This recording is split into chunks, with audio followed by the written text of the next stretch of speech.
গতকাল সন্ধ্যের সময় আমার এক বান্ধবী ফোন করে জানায় ওদের বাড়ির সিঁড়িঘরে নাকি একটা চন্দ্রবোড়া ঢুকে গেছে। আমি প্রথমেই জিজ্ঞেস করলাম, কিভাবে বুঝলি চন্দ্রবোড়া?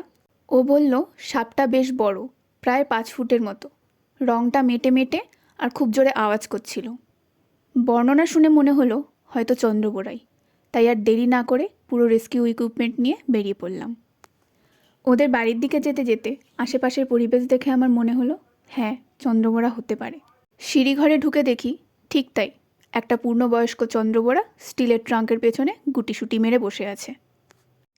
যেহেতু সাপটা সিঁড়িঘরের ওপরে ছিল আর ওখানে স্পেস খুবই কম ছিল, তাই আমি যদি কোনো ভুল করি বা সাপটা যদি কোনোভাবে উত্তেজিত হয়ে যায়, তাহলে সেখান থেকে পালানোর জায়গা নেই, কারণ দুদিকেই সিঁড়ি। আমাকে কাজটা একবারেই করতে হবে।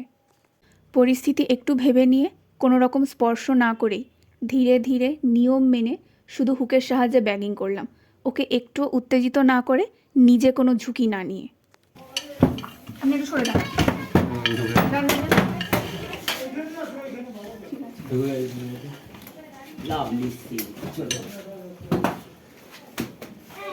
তোর হোয়াটসঅ্যাপে দেখ কইতে কি তোর হোয়াটসঅ্যাপে দেখ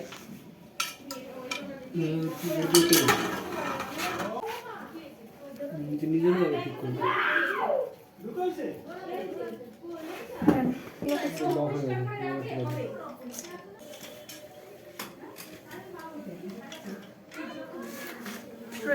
লক করে দে। মানুষ থেকে সাপ, দুপক্ষের নিরাপত্তা বজায় রেখে রেস্কিউ করাই সবচেয়ে গুরুত্বপূর্ণ।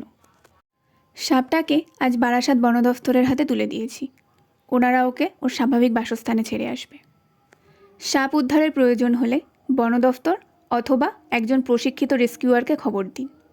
আবার বলছি, শুধুমাত্র সেই রেস্কিউয়ারদেরকেই ডাকুন যারা বৈজ্ঞানিক পদ্ধতি মেনে নিরাপদভাবে সাপ রেস্কিউ করেন, কারণ সাপ উদ্ধার করাটা আমাদের মূল লক্ষ্য হওয়া উচিত, হিরো হওয়াটা নয়।